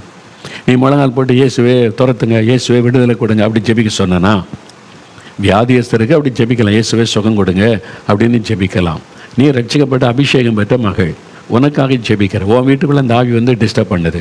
என்ன பண்ணும்? பிசாசுக்கு எதிர்த்து நில்லு, என் நாமத்தினாலே பிசாசை துரத்துவேன்னு சொல்லியிருக்கல, நீ தான் துரத்தணும். அதிகாரம் உன் கையில் இருக்கு. பிசாசை மேற்கொள்ளுகிற அதிகாரம், துரத்துகிற அதிகாரத்தை உன் கையில் தந்திருக்கிறேன். நீ அதை பயன்படுத்தாமல் அதை வச்சுக்கிட்டு ஆண்டவரை எனக்கு உதவி செய்யுங்க, ஆண்டவரை பிள்ளையை காப்பாற்றுங்கன்னா என்ன அர்த்தம்? நீ வந்து அதிகாரத்தை பயன்படுத்து, உனக்கு தான் அந்த அதிகாரத்தை நான் தந்திருக்கிறேன்ல. அப்போ தான் அவளுக்கு விஷயம் தெரிந்தது. அவங்க முழங்கால் போட்டு, இயேசுவின் நாமத்தினால பொல்லாத சாத்தானே, எங்கள் குடும்பம் இயேசுக்கு சொந்தம், என் மகள் இயேசுக்கு சொந்தம், இந்த எல்லைக்குள்ள நுழைய அதிகாரம் கிடையாது, உன்னை இயேசுவின் நாமத்தில் துரத்துகிறேன், இயேசு எனக்கு கொடுத்த அதிகாரத்தின்படி இயேசுவின் நாமத்தில் உன்னை துரத்துகிறேன், பொல்லாத பிசாசே, இயேசுவின் ரத்தத்தை தெளிக்கிறேன்னு ஒரு நாள் ஜெபிச்சாங்க. அவ்வளோதான், திரும்ப வரவே இல்லையே. அப்போ எங்கே தப்பு இருக்கிறது? நம்ம ரட்சிக்கப்பட்டிருக்கிறோம், அபிஷேகம் பெற்றிருக்கிறோம், அந்நிய பாஷையெல்லாம் பேசுகிறோம். ஆனால் இந்த போராட்டம் திரும்ப வருது. ஒரு முழுமையான வெற்றியில் என்னைக்கு ஒரு நாள் போராட்டம் வருதுன்னா பரவாயில்ல, பயமுறுத்திக்கிட்டே இருக்கு, டிஸ்டர்ப் பண்ணிக்கிட்டே இருக்கு. அதை ஜெயிக்கும். என்ன அர்த்தம்? உங்கள் அதிகாரத்தை நீங்கள் பயன்படுத்தலை. ஆனால் வசனம் சொல்லுது, நான் உங்களுக்கு அதிகாரம் கொடுத்திருக்கிறத விசுவாசிங்க. முதல்ல உலகத்தில் இருக்கிற பிசாசை காட்டில் என் கூட இருக்கிற இயேசு பெரியவர், விசுவாசிங்க. 2வது, அந்த பிசாசை துரத்துகிற அதிகாரம் என்கிட்ட ஆண்டவர் தந்திருக்கிறார், அவனை மேற்கொள்ளுகிற அதிகாரம் எனக்கு தந்திருக்கிறார், பிசாசின் கிரியைகளை மிதித்து அழிக்கிற அதிகாரத்தை கர்த்தர் எனக்கு தந்திருக்கிறார். அதை விசுவாசிங்க. விசுவாசிக்கிறீங்களா? விசுவாசித்தீங்கன்னா இன்றைக்கு அற்புத மாற்றத்தை உங்கள் வீட்டுக்குள்ளே பார்ப்பீங்க. 3வது, எதை விசுவாசிக்கணும்? அதே வசனம் பாருங்க, ஒன்றும் உங்களை சேதப்படுத்த மாட்டாது. பிசாசின் சகல வல்லமைகளையும் மேற்கொள்ள உங்களுக்கு அதிகாரம் கொடுத்துட்டேன், ஒன்றும் உங்களை சேதப்படுத்த மாட்டாது. அதான், nothing shall be any means hurt you. ஒன்றும் உங்களை சேதப்படுத்த முடியாது. இது விசுவாசிக்கிறீங்களா? சாத்தானால என்னை சேதப்படுத்த முடியாது. பயமுறுத்துவான், நம்மளை வந்து போராடி பார்ப்பான், ஆனால் நம்மளை சேதப்படுத்த முடியாது. இயேசு வாக்கு கொடுத்துட்டார், விசுவாசிக்கிறீங்களா? இந்த விசுவாசத்தில் உறுதியாக இருக்கணும். முதல்ல சாத்தானை காட்டில் என் கூட இருக்கிற இயேசு பெரியவர். ரெண்டாவது, இயேசு எனக்கு அதிகாரம் தந்திருக்கிறார். அவனை துரத்துகிற அதிகாரம் ஆண்டவர் எனக்கு தந்திருக்கிறார். மூன்றாவது, அவன் ஒன்று என்னை சேதப்படுத்த முடியாது. என்னை பயப்படுத்தி பார்க்கலாம், அவ்வளோதான். என்னை அவன் சேதப்படுத்த முடியாது. ஆனால் சிலர் என்ன சொல்லுவாங்கன்னா, பிசாசை எதிர்த்து நின்று துரத்துங்க போயிடும்னா, நீ எல்லாம் பிசாசை துரத்தப்படாது, நீ துரத்துனா நீ பாதிக்கப்பட்டுருவ, நீ முடக்கப்பட்டுருவ, சாத்தவனை தாக்கிடுவான்னு எங்கள் பாஸ்டர் சொல்கிறாங்களே. பாஸ்டர் சொல்கிறாங்க, நீ எல்லாம் பிசாசை எதிர்க்கக்கூடாதுன்னு. இயேசு சொல்லுகிறார், உனக்கு அதிகாரம் தந்திருக்கிற, எதிர்த்து நில்லுன்னு. யார் வார்த்தையை நம்புவீங்க? நானே சொன்னாலும், ஐயா மோகன்லாசரஸ் ஐயா நீங்கள் சொல்கிறது தப்பு, இயேசு அதிகாரம் தந்திருக்குன்னு எனக்கு வாக்கு கொடுத்துருக்காரு, நான் அபிஷேகம் பெற்றிருக்கிறேன், அதனால் எனக்கு கொடுத்த அதிகாரத்தை நான் பயன்படுத்துவேன், ஒன்று என்னை சேரப்படுத்தார், அப்படி சொல்ல பழகுங்க. வசனத்தில் நிற்கணும், வசனத்தில் தெளிவாக இருக்கணும், வசனத்தை உறுதியாக படித்து கொள்ளணும். நான் தான் சொல்லுவேன், சாத்தானே நீ என்ன சும்மா மிரட்டி பார்க்குற, பயமுறுத்தி பார்க்குற, என்ன உன்னால் சேதப்படுத்தலாம் முடியாது. அது தைரியமாக சொல்லுங்கள், வாய் திறந்த விசுவாசத்தை அறிக்கையிடுங்க. சாத்தானே, உன்னை எதிர்க்கிற, உன்னை துரத்துகிற அதிகாரம் எனக்கு ஆண்டவர் தந்திருக்கிறாரு. நீ என்னை சேதப்படுத்த முடியாது, என் குடும்பத்தை சேதப்படுத்த முடியாது, என் பிள்ளைகளை சேதப்படுத்த முடியாது. என் குடும்பம் இயேசுவுக்கு சொந்தம், நாங்கள் இயேசுவுக்கு சொந்தம், உன்னால் சேதப்படுத்த முடியாது. இயேசு வாக்கு கொடுத்திருக்கிறார். அவருடைய வார்த்தையில் உறுதியான இல்லைங்க. யார் என்ன சொன்னாலும் நீங்கள் பாவத்தை செய்துக்கிட்டு, தப்பான பாவ வழிகளில் போய்கிட்டு, தப்பான உபதேசத்தை செவி கொடுத்து டான்ஸ் ஆடிக்கிட்டு, அல்லது பாவத்தையும் ஒரு பக்கம் கிருபன் இந்த பக்கம் பாவம் செய்துக்கிட்டு, இந்த பக்கம் பாட்டும் பாடிக்கிட்டு பிசாசை எதிர்த்தீங்கன்னா அவனுக்கு தெரியும், நீ விளையாட்டை காமிக்கிற என்கிட்ட, உன்னை பற்றி எனக்கு தெரியும் மகளே மகனே, வா என்கிட்டன்னு சொல்லுவான். அப்போ தான் நீங்கள் அப்படிப்பட்டவங்க பாருங்கள், பிசாசை எதிர்க்க மாட்டாங்க, எதிர்த்து ஜெபிக்க மாட்டாங்க. என்ன நல்லா தெரிய மாட்டி விடுவோன்ட்டு. நீங்கள் பரிசுத்தமாக இருந்து வசனத்துக்கு கீழ்ப்படிஞ்சு ஆண்டுக்குள்ளே ஸ்ட்ராங்காக இருந்தீங்கன்னா நீங்கள் தைரியமாக அவனை எதிர்க்க முடியும். பிசாசு உங்களை பார்த்து பயப்படுவான். இந்த வசனம் உங்களுக்கு நல்லா தெரிஞ்சிருக்கணும். வசனம் தெரிஞ்சு ஸ்ட்ராங்காக இருந்தீங்கனாலே பிசாசு பயப்படுவான். இதை மனசில் பதித்து கொள்ளுங்க. இந்த வசனத்தெல்லாம் ஒன்றும் என்னை சேதப்படுத்த முடியாது, சாத்தானால் என்னை சேதப்படுத்த முடியாது. போராடி பார்ப்பான், அவ்வளோதான். அது விசுவாசி. சும்மா போராட்டம் இருக்கும், ஆனால் நீ என்னை சேதப்படுத்தலாம் முடியாதுன்னு விசுவாசத்தை அறிக்கையிட்டு ஜெபம் பண்ணுங்க. அதில் உறுதியாக இருங்க. இது ரொம்ப முக்கியம். சரியா? இப்போ இந்த 4 விதமான ஆவி நான் சொன்னல, துரைத்தனம் பண்ணுகிற ஆவி, அதிகாரத்தில் கிரியச்சிக்கிற ஆவி, அந்தகார லோகாதிபதி, வானமண்டலத்தின் ஆவி. இந்த ஆவிகள் தினம் உங்களுக்கு விரோதமாய் பல விதத்தில் போராடும். நான் தினமும் காலையில் எழுந்த உடனே நல்லா வேதம் வாசித்து ஜபம் பண்ணி என்னை அர்ப்பணித்து ஜெபித்து ஆவியில் பலன் கொண்ட பிறகு பிசாசை சாத்தானே, எனக்கு விரோதமாக எழும்புகிற துரைத்தனத்தின் ஆவிகளை நான் துரத்துகிறேன். எனக்கு விரோதமாக எழும்பக்கூடிய அந்த அதிகாரத்தில் கிரியச்சுகிற ஆவிகள் இயேசுவின் நாமத்தில் முடக்கப்படட்டும். எனக்கு விரோதமாக செய்யப்படுகிற மந்திரவாதம், வில்லிசூனியம், இருளின் ஆதிக்கங்கள் இயேசுவின் நாமத்தில் அழிக்கப்படட்டும், நிர்மூலமாகட்டும். எனக்கு விரோதமாய் வான மண்டலத்தில் இருந்து கொண்டு செயல்படுகிற விக்கிர ஆவிகள், வேசித்தனத்தின் ஆவிகள், பயத்தை கொண்டு வருகிற ஆவிகள், பலவிதமான அந்த மாயான காரியத்தை செய்கிற ஆவிகள் எல்லாவற்றையும் இயேசுவின் நாமத்தில் எதிர்க்கிறேன், துரத்துகிறேன் அப்படின்னு தினம் ஜெபிக்கிறேன். தினம் ஜெபம் பண்ணுங்க. ஒரு 5 நிமிஷம் ஜெபிங்க. நல்ல ஆவியில் நிரம்பி. சில சமயத்தில் அந்த ஆவி போராடுன்னு தெரிஞ்சு அவங்களோட ஆவியில் நிரம்பி ஜெபிக்கும் போது தெரிஞ்சிடும். நீங்கள் அந்நிய பாஷை பேசி அந்த நேரம் அந்நிய பாஷை வரும் பாருங்க, அது டிஃப்ரெண்டாக யுத்த பாஷையாக இருக்கும். யுத்தம் பண்ணுற மாதிரி ஆவியினர் பேசுவார். பிசாசு நடுங்கி ஓடியே போயிடுவான். நல்ல ஆவியில் நிரம்பி அந்நிய பாஷையில் ஜெபிக்க உங்களை அர்ப்பணித்து கொள்ளுங்க. இன்னும் சில முக்கியமான ஆலோசனை கவனிங்க. நீங்கள் பிசாசை எதிர்த்து ஜெபிக்கிற போது ஒரு ஊழியத்துக்கு போகிறீங்க, கிராம ஊழியத்துக்கு போகிறீங்க, கூட்டத்தில் நற்செய்தி அறிவிக்க போகிறீங்க, ஜபக்கூட்டம் நடத்த போகிறீங்க, சாத்தானுடைய எதிர்ப்பை நீங்கள் சந்திக்க வேண்டியது இருக்கும். அப்போ என்ன பண்ண, முதலாவது பாதுகாப்பு ஜெபம் செய்யணும். Protection prayer. உங்களையும் உங்களுடைய குடும்பத்தையும் ஆண்டவருடைய வல்லமைக்குள்ளே ரத்தத்துக்கு ஒப்பு கொடுத்து முதல்ல ஜெபிக்கணும். நான் ஊழியத்துக்கு வெளியே புறப்பட்டாலே என்னுடைய மனைவி, என்னுடைய மகள், மருமகன், பேர குழந்தை எல்லாத்தையும் ஒப்பு கொடுத்து எங்கள் வீட்டில் வேலை செய்கிறவங்க ஊழியத்தை எல்லாத்தையும் ஒப்பு கொடுத்து நான் ஜெபிச்சிருவேன். ஆண்டவரே, உம்முடைய ரத்தத்தின் பாதுகாப்புகளை ஒப்பு கொடுத்து நான் போகிறேன். உம்முடைய பாதுகாப்பு என் குடும்பத்தின் மேலே, ஊழியத்தில் இருக்கிற எல்லார் மேலே இருக்கணும். Protection prayer. அப்போ அந்த ஜெபம் கர்த்தர் வேலை அடைச்சிருவார். நம்ம ஜெபத்துக்கு தான் அவர் காத்திருக்கிறார். அந்த தாண்ட சாத்தானால் முடியாது. யோபு 1:10 பாருங்கள், சாத்தான் தேவனுடைய சமூகத்தில் போய் நின்று கர்த்தரோடு பேசும்போது ஒரு காரியம் சொல்கிறான் பாருங்கள். யோபு 1:10 சாத்தானே என்ன சொல்கிறான்னு பார்த்தீங்கன்னா, நீர் அவனையும், நீர் ஆண்டவரே, நீர் யோபையும் அவன் வீட்டையும் அவனுக்கு உண்டான எல்லாவற்றையும் சுற்றி வேலி அடைக்கவில்லையோ? நீங்கள் வேலி அடைச்சி வச்சுருக்கீங்க, என்னால் அதை தாண்டி போக முடியல.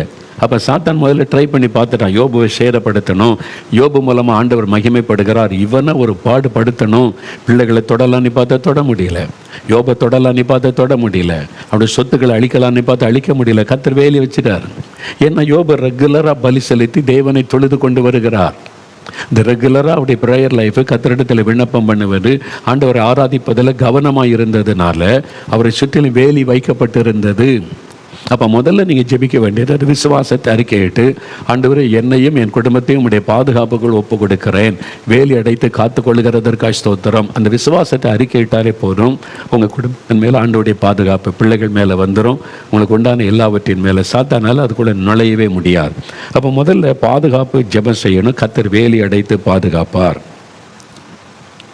அதில் பார்த்தீங்கன்னா இந்த விசுவாசையே முக்கியம்னு சொல்கிறேன். எபேசியர் 6ஆம் அதிகாரம் 16ஆம் வசனம் பாருங்கள். எபேசியர் 6ஆம் அதிகாரம் 16வது வசனத்தில், பொல்லாங்கன் எய்யும் அக்னி ஆஸ்திரங்களை எல்லாம் அவித்து போடத்தக்கதாக எல்லாவற்றிற்கும் மேலாக விசுவாசம் என்னும் கேடகத்தை பிடித்தவர்களாக நில்லுங்கள். அப்போ யுத்தம் பண்ணுவார், வார்ஃபேர் ப்ரேயரை பற்றி தான் எழுதியிருக்கு. அப்போ சாத்தானோட யுத்தம் தினந்தோறும் நம்ம செய்ய வேண்டியது வரும். விசுவாச வாழ்க்கைக்குள்ள இயேசுவை பின்பற்ற வந்துட்டால் everyday you have to fight against the devil. அதனால் அப்படி எதிர்க்கும்போது அங்கே தான் சொல்லப்படும், தலை சீரா, கச்சை, மார்க்கவசம், ஆயத்தமான பாதரட்சி சொல்லிட்டு நீங்கள் பாருங்கள். அந்த காலத்தில் யுத்தத்துக்கு போனால் போர்வின் கையில் வலது கையில் பட்டயம் இருக்கும், இடது கையில் கேடயம் இருக்கும். இந்த கேடயம் எதுக்குன்னா எதிரி தாக்கும்போது நம்மீது படாமல் பாதுகாக்கப்பட கேடயம், எதிரியை தாக்கி அழிப்பதற்கு பட்டயம். இந்த ரெண்டுமே அவங்க கையில் வச்சுருப்பாங்க. அந்த கேடயம் எதை குறிக்கிறது? விசுவாசம் என்னும் கேடயம். அதான் சொல்ல, விசுவாசம் என்னும் கேடகம். அப்போ அந்த கேடகம் தான் விசுவாசம் என்கிற கேடகம். என்ன விசுவாசம்? சாத்தான் என்னை சேதப்படுத்த முடியாது. அப்போ அதை சொல்லப்பட்டு, பொல்லாங்கன் எய்யும் அக்னி ஆஸ்திரங்களை அவித்து போடத்தக்கதாக. பொல்லாங்கன் என்றால் பிசாசாகிய பொல்லாங்கன் எய்யக்கூடிய அக்னி ஆஸ்திரம். அப்படின்னா என்னது? ஃபயரி, அந்த வில் அம்பு, ஃபயரி அம்பு, அதுதான். அதை நெருப்பை கக்கி கொண்டே வரக்கூடிய அம்பு. அதை பார்த்துருக்கீங்களா நீங்கள்? நான் பார்த்தேன். நான் இந்து ராமாயணம் மகாபாரத கதையெல்லாம் எங்கள் பாட்டி சொல்லி வளர்த்ததுனால அந்த சினிமாவை கூப்பிட்டு போவாங்க நான் பக்தி படம் பார்க்குறதுக்கு. அப்போ அவங்க சண்டை போடும்போது பார்த்தீங்கன்னா அந்த அம்பு ஏதோ ஒன்று அப்படியே நெருப்பு பாம்பு மாதிரி நெருப்பை கக்கிட்டே வரும், அப்படியே பாம்பாக வரும், அது நெருப்பை கக்கிட்டே வரும். இதுதான் பைபிளில் சொல்லியிருக்கிறது. அந்த பிசாசாகிய பாம்பு இருக்குல்ல, சாத்தானையே கூட அக்னி ஆஸ்திரம், நெருப்பு அம்பு. இதான் மந்திரவாதத்தை குறைக்கும். தூரத்துலேருந்து எய்யக்கூடிய, ஒரு ஆளை எய்ம் பண்ணி எய்யக்கூடியது. அது அவ்வளோதான் அழிச்சிரும் அப்படின்னு ஒரு பயம் உண்டாகும். அதை தடுக்கிறது விசுவாசம். அது பட்டுன்னா விசுவாசம் இருந்தால் உங்களை டச் பண்ண முடியாது. பிசாசம் யூ கேனாட் டச் மீ. நீங்கள் சொல்லணும் அப்படி, நான் சொல்லுவேன் அப்படி, பிசாசம் you cannot disturb me, you cannot touch me, you cannot hurt me. நீ எனக்கு ரொம்ப போராடலாம், பயமுறுத்தி பார்க்கலாம், யுத்தம் பண்ணலாம், நீ என்னை சேதப்படுத்தலாம் முடியாது. எந்த மந்திரவாதமும் என்னை சேதப்படுத்த முடியாது. நீ பயமுறுத்தி பார்க்கலாம், அவ்வளோதான். விசுவாசம், உங்கள் விசுவாசத்தை அறிக்கையிட்டாலே அதுதான் கேடகம். அந்த கேடகம் தடுத்து, எவ்வளோ பெரிய பிசாசு அனுப்பக்கூடிய அக்னி ஆஸ்திரமாக இருந்தாலும் நெருப்பை கக்கி கொண்டு வரக்கூடிய அம்பு அப்படின்னு அர்த்தம். அந்த அக்னி ஆஸ்திரம் என்பது அதை அழிக்கக்கூடிய வல்லமை விசுவாசத்திற்கு. அதனால தான் அது ரொம்ப முக்கியம். பாப்பா, பாதுகாப்புக்கு நீங்கள் ரெடியாகி கொள்ளணும். ஒன்று, ஜபம் பண்ணி உங்களுடைய குடும்பம் உங்களுக்கு உண்டானதெல்லாம் பாதுகாப்புகள் ஒப்பு கொடுத்துடணும். ரெண்டாவது, இந்த விசுவாசம் என்கிற கேடகத்தை ஸ்ட்ராங்காக பிடிச்சிருக்கணும். அப்போ எதிரி எவ்வளோ தாக்குனாலும் அந்த கேடயம் தாங்கி கொள்ளும். அந்த அடி உங்கள் மேலே விழக்கூடிய அடியை அந்த கேடகம் தாங்கும் விசுவாசத்தினால். அப்போ ஆண்டவர் சொல்கிறார், நான் உனக்கு கேடகன்றார். ஆண்டவர் தான் கேடகம். அப்போ நம்ம அந்த ஒரு அடி விழும்போது கேடகத்தை பிடிக்கிற ஆண்டவர் அந்த அடியை வாங்கி கொள்கிறார். நம்ம மேலே அது விழாது, நம்ம மேலே தொடாது. அங்கே ஆண்டவர் கேடகமாக நிற்கிறார். கர்த்தர் நமக்கு கேடகமாக இருக்கிறார்னா அவர் தான் பாதுகாப்பின் கேடகம். சத்துரு எய்யக்கூடிய அம்புகள் அவர் மேலே பட்டு ஒன்றும் இல்லாமல் அழிந்து விடும், செயலற்று போய்விடும். இதை விசுவாசிங்க, விசுவாசித்து ஸ்தோத்திரம் பண்ணுங்க, ரொம்ப முக்கியம். சரி, இப்போ பிசாசை எதிர்க்கணும். எதிர்க்கும்போது அப்போ நான் சொன்னல, ஒரு கையில் பட்டையும் ஒரு கையில் கேடு. விசுவாசத்தினால தடுத்துறோம். அவனை தாக்கணும்ல, எதிரியை தாக்கினா தானே நம்ம ஜெயிக்க முடியும், அவனை அழிக்க முடியும். அப்போ என்ன செய்யணும்னா அதற்கு ஆயுதங்கள், ஆவியின் பட்டயம். எபேசியர் 6:17 ஆவியின் பட்டயம் ஆகிய வேத வசனம் சொல்லப்பட்டிருக்குல்ல. அப்போ ஒரு பட்டயம் நம்ம கையில் இருக்கணும். அதை வச்சு தான் எதிரியை நம்ம தாக்க முடியும். அப்படி எதிரியை ஜெயிப்பதற்கு ஆண்டவர் சில ஆயுதங்களை நமக்கு தந்திருக்கிறார். ஒரு 4 ஆயுதங்களை வசனத்தில் குறிப்பிடுகிறேன், நல்ல மனதில் பதித்து கொண்டு அதை வச்சு நீங்கள் செபிக்கணும். முதலாவது மார்க் 16:17 என் நாமத்தினாலே பிசாசை துரத்துவீர்கள் அப்படின்னு இயேசு சொல்றார். என் நாமத்தினாலே, இயேசு என்கிற நாமத்தை சொல்லும்போது பிசாசு நடுங்கும். நீங்கள் அவருடைய நாமத்தை சொல்லி பிசாசை போ, நான் யார் தெரியுமில்ல போ அப்படின்னு கேட்டால் போகாது. நீ யாருன்னு எனக்கு தெரியும்பா அப்படின்னு சொல்லிடும். நீங்கள் அந்தகிட்ட போய் அதெல்லாம் பேசக்கூடாது. இயேசுவின் நாமத்தை சொல்லணும். இயேசுவின் நாமத்தில் நீ போ அப்படின்னு சொல்லணும். அப்போ சில ஆவி பேச சொல்ல பயமுறுத்தும். என்னை விரட்டிடுவியா, நீ என்னை போய் சொல்லிடுவியா, நீ யார் என்னை போய் சொல்லிருக்குன்னா இயேசுவின் நாமத்தில் சொல்கிறேன் போ அப்படின்னு சொல்லிட்டு அமைதியாயிடும். அந்த இயேசுவின் நாமத்துக்கு தான் பயப்பட. அப்போ அந்த நாமத்தை நீங்கள் சொல்லணும். இயேசு கிறிஸ்துன்ற நாமத்தை சொல்லணும், அந்த பெயரை சொல்லணும். அதை சொல்லும் பொழுது பிசாசு நடுங்க. நாமத்தினாலே பிசாசை துரத்துவீர்கள். இயேசுவின் நாமத்தை சொல்லி பிசாசை நீங்கள் துரத்தணும். அதனால தான் நிறைய அந்த சும்மா கடவுளே தெய்வமே இந்த மாதிரி எல்லாம் ஜெபம் பண்ணக்கூடாது. எந்த கடவுளை கூப்பிட்றீங்க, எந்த தெய்வத்தை கூப்பிட்றீங்க? உலகத்தில் ஒவ்வொருத்தரும் ஒரு கடவுளை வச்சுருக்கிறான். இயேசு கிறிஸ்துன்ற பெயரை சொல்லணும். புதுசாக நிறைய பேர் வியாக்கியானம் பண்ணிட்டு கடவுளே இறைவனே அப்படிலாம் சொல்லுது. எந்த இறைவனை சொல்கிறீங்க? ஒவ்வொரு நாட்டில் ஒவ்வொருத்தரும் ஒவ்வொரு இறைவனை சொல்கிற, ஒவ்வொரு கடவுளை சொல்கிறான். இயேசு கிறிஸ்து அந்த பெயரில் தான் வல்லமை. இயேசு என் நாமத்தினாலே பிசாசை துரத்துவீங்க, என் நாமத்தினால் எதை கேட்டாலே செய்வேன். அந்த பெயரை சொல்லாமல் நீங்கள் பண்ணுற எல்லா ஜெபமும் வீண், அறிந்து கொள்ளுங்க. சும்மா கேட்க ரொம்ப அழகாக ஒரு ஆடம்பரம் அப்படியே ஒரு அழகாக தெரியும், பிரயோஜனம் இல்லை. இயேசுவின் நாமத்தினால பிசாசுவனை எதிர்க்கிறேன். இயேசுவின் நாமத்தை திரும்ப திரும்ப திரும்ப சொல்லுங்க. பயந்து பிசாசு நடுங்குவான். இயேசுவின் நாமத்தில் உன்னை துரத்துகிறேன்னு சொல்ல. ஒன்று. ரெண்டாவது, வெளிப்படுத்தின விசேஷம் 12:11 வாசிக்கும் போது ஆட்டுக்குட்டியானவரின் இரத்தத்தினாலே சாத்தானை ஜெயித்தார்கள். அப்போ ரெண்டாவது ஆயுதம் இயேசு கிறிஸ்துவின் ரத்தம். அந்த ரத்தத்தை சொன்ன பிசாசு பயப்படுவான். முதல்ல இயேசு கிறிஸ்துவின் நாமம், ரெண்டாவது இயேசுவின் ரத்தம். என்றால் அவர் சிலுவையில் சிந்தின ரத்தத்தின் மூலமாக தான் பிசாசை அவர் ஜெயித்தார். அவருடைய ரத்தம் பரிசுத்தமுள்ள ரத்தம், நமக்காக பலியாகி பிசாசை ஜெயித்திருக்கிறார். அந்த இயேசு கிறிஸ்துவின் ரத்தத்தை சொல்லணும். உங்கள் வீட்டை ஒப்பு கொடுக்கும் போது கூட ஆண்டவரே உங்களுடைய ரத்தத்தின் பாதுகாப்புகள் ஒப்பு கொடுக்கிறேன்.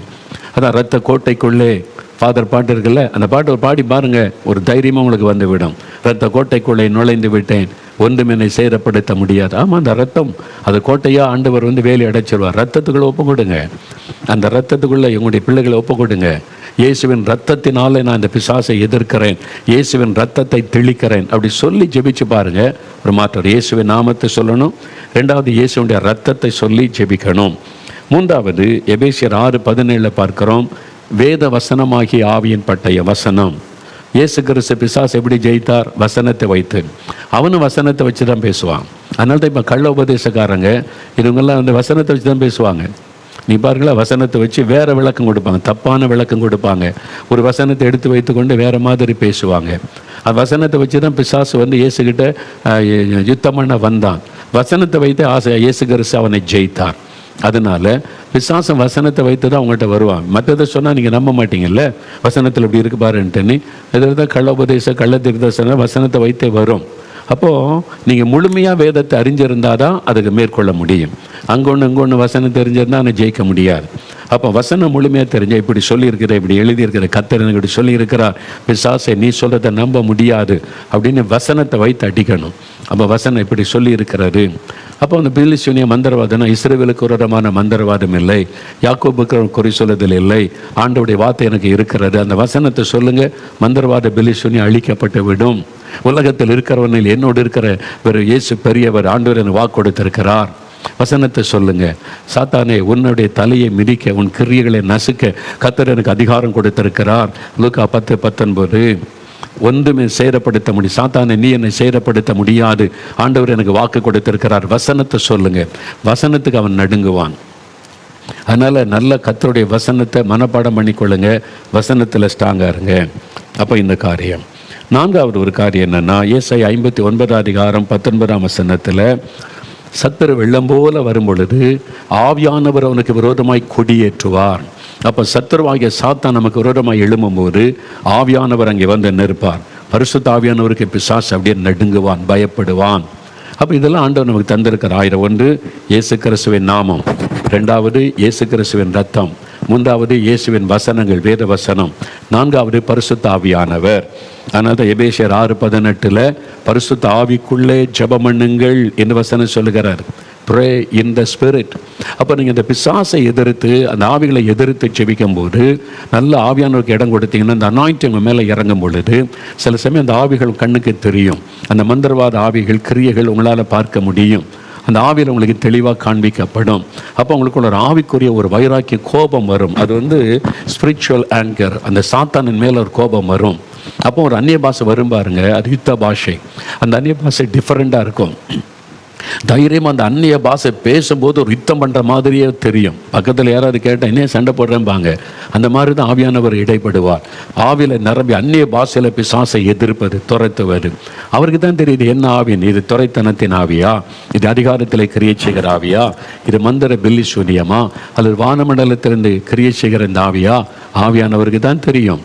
அப்போ அந்த ஆவியானவருக்கு இடம் கொடுத்துட்டிங்கன்னா, நீங்கள் நல்ல பரிசுத்த ஆவிக்குள்ளே நிரம்பி அந்நிய பாஷையில் ஜெபிக்க ஆரம்பிச்சிட்டிங்கன்னா பிசாசு நடுங்கி விடுவான். என் ஆவியானவருக்கு முன்னால் அவனால் நிற்க முடியாது. அப்போ நீங்கள் இதை நல்லா புரிந்து கொள்ளணும். சாத்தானை எதிர்க்கிறதுக்கு என்ன செய்யணும்? முதல்ல நீங்கள் எதிர்த்து நின்றால் தான் அவனை ஜெயிக்க முடியும். இந்த 4 விதமான ஆவிகள் எந்த விதத்தில் சாத்தான் கிரியை செய்தாலும் அவனை எதிர்க்கணும்.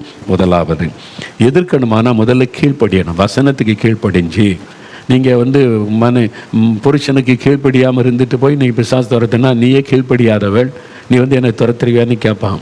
அப்போ மனைவியை கை நீட்டி அடிக்கிறவங்க பார்த்தீங்கன்னா, சொன்னால பெற்றோருக்கு கீழ்ப்படியலை அப்போ அவங்க பிசாசை எதிர்த்து ஜெயிக்க முடியாது.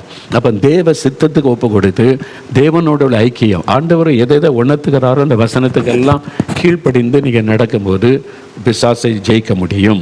ரெண்டாவது விசுவாசத்தில் உறுதியாக இருக்கணும். அதை நம்ம பார்த்தோம். விசுவாசத்தில் உறுதி 1 பேதுரு 5:8-9 விசுவாசத்தில் ஸ்ட்ராங், நல்ல உறுதியாக இருக்கணும். என்ன விசுவாசம்? என் கூட இருக்கிற இயேசு சாத்தானை விட பெரியவர். ரெண்டாவது, அவனை துரத்துகிற மேற்கொள்ளுகிற அதிகாரம் எனக்கு ஆண்டவர் தந்திருக்கிறார். மூன்றாவது, அவன் என்னை சேதப்படுத்த முடியாது. அதை அறிந்துக்கணும். அப்புறம் நீங்கள் பாதுகாப்புக்காக ஜெபிக்கணும். தினந்தோறும் நீங்கள் உங்கள் குடும்பத்தை ஆண்டவருக்கு ஒப்பு கொடுத்து ஜெபிங்க. எவ்ரிடே மார்னிங் ஜெபிக்கும் போது உங்களுடைய ஃபேமிலி எல்லாத்தையும் ஆண்டோடைய ஆளுகைக்குள்ளே பாதுகாப்புக்குள்ளே ஒப்பு கொடுத்து 2-3 நிமிஷம் ஜெபிங்க பாதுகாப்புக்குள்ளே.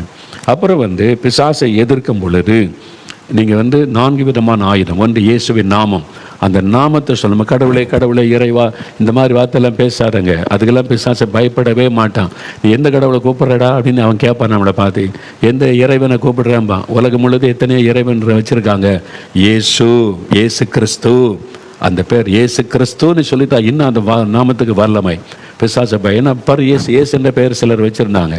இயேசு அப்படிலாம் இயேசு கிறிஸ்துன்னு நம்ம சொல்லும்போது இருதயத்திலேருந்து பிசாசு நடுங்குவான். அப்புறம் இயேசுவின் ரத்தம், அந்த ரத்தத்தை நினைத்து அந்த ரத்தத்தை சொல்லி ஜெபிப்போம். அப்புறம் வேத வசனத்தை சொல்லி ஜெபம் செய்வது.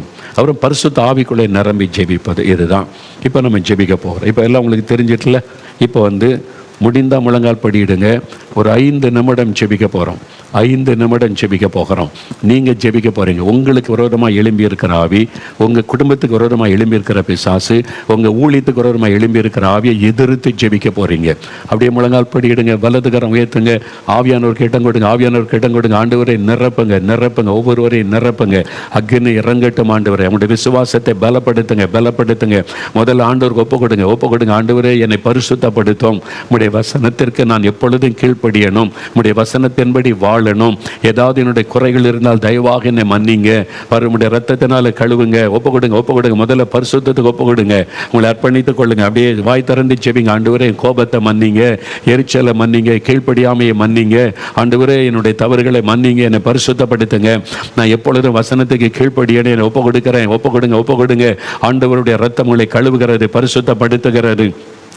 ஆவியானவர்களை பலப்படுத்துகிறார். இப்போ நீங்க ஆவியில் ஆண்டவரே நான் விசுவாசிக்கிறேன்னு சொல்லுங்க. உலகத்தில் இருக்கிற சாத்தானை காட்டிலும் என்னோடு இருக்கிற இயேசு பெரியவர். விசுவாசத்தை அறிக்கையிடுங்க. சாத்தானே உன்னை காட்டிலும் என்னோடு இருக்கிற இயேசு பெரியவர். சாத்தானே உன் தலையை மிதித்த இயேசு என்னோடு எனக்குள் இருக்கிறார். பிசாசை உன்னை சிலுவையில் ஜெயித்த இயேசு என்னோடு இருக்கிறார். பிசாசை உன்னை ஜெயிக்கும்படி இயேசு ஜெயித்து அந்த அதிகாரத்தை எனக்கு தந்திருக்கிறார். உன் மீது எனக்கு அதிகாரம் கொடுக்கப்பட்டிருக்கிறது. உன்னை மேற்கொள்ளுகிற அதிகாரம், அதிகாரம், உன்னை முடக்குகிற அதிகாரம், உன் கிரியைகளை அழிக்கிற அதிகாரம், உன்னை துரத்துகிற அதிகாரத்தை இயேசு எனக்கு தந்திருக்கிறார். சொல்லுங்க சொல்லுங்க, வாய் திறந்து இயேசுவுக்கே ஸ்தோத்திரம், இயேசுவுக்கே ஸ்தோத்திரம். எதிர்க்கிறேன் என்ற பொல்லாத ஆவிகளை, என் குடும்பத்துக்கு விரோதமாக எழும்புகிற ஆவிகள், எல்லா பொறாமையின் ஆவிகள், எரிச்சலின் ஆவிகள், வன்கண்ணின் ஆவிகள், ஆண்டவரே பொல்லாத ஆண்டவரே மனிதர்களை எழுப்புகிற ஆவிகள், அந்தகாரத்தின் கிரியைகள், அதிகாரத்தில் கிரியை செய்கிற ஆவிகள், வானமண்டலத்தின் ஆவிகள், துரைத்தனத்தின் ஆவிகளை எதிர்க்கிறேன் இயேசுவின் நாமத்தின். இயேசுடைய ரத்தத்தை தெளிக்கிறேன், இயேசுடைய ரத்தத்தை எங்கள் வீட்டுக்குள்ளே தெளிக்கிறேன். இந்த வீடு முழுவதும் ரத்தத்தினால் பாதுகாக்கப்படட்டும். நீர் வேலி அடைத்து காத்துக்கொள்ளும். இதோ இயேசு கிறிஸ்துவின் ரத்தத்தினாலே பிசாசை மேற்கொள்கிறேன். சொல்லுங்க, வாய் திறந்து சொல்லுங்க, இயேசுவின் ரத்தத்தை சொல்லுங்க, வசனத்தை சொல்லுங்க. சாத்தானே, என் இயேசுவின் நாமத்தில் நீ போய்த்தானாக வேண்டும். என் நாமத்தினாலே பிசாசை துரத்துங்கள் என்று இயேசு எனக்கு அதிகாரம் கொடுத்திருக்கிறார். நான் இயேசு கிறிஸ்துவின் நாமத்தில் உன்னை துரத்துகிறேன், நீ போய்த்தானாக வேண்டும். இந்த வசனத்திற்கு நீ கீழ்ப்படிந்துதான் ஆக வேண்டும். இயேசு கிறிஸ்துவின் நாமத்தில் உன்னை துரத்துகிறேன் சொல்லுங்க. ஆவிலே நிரம்பி அந்நிய பாஷையில ஜெபம் பண்ண ஆரம்பிங்க. ஆவியானவர் அவனுக்கு விரோதமாய் கொடியேற்றுகிறார். பரிசுத்த ஆவிகளை ஜெபம். இன்றைக்கு உங்க குடும்பத்தில் வெற்றி, இன்றைக்கு உங்க குடும்பத்தில் விடுதலை, இன்றைக்கு சாத்தானின் மீது ஜெயம் எடுக்கிறீங்க.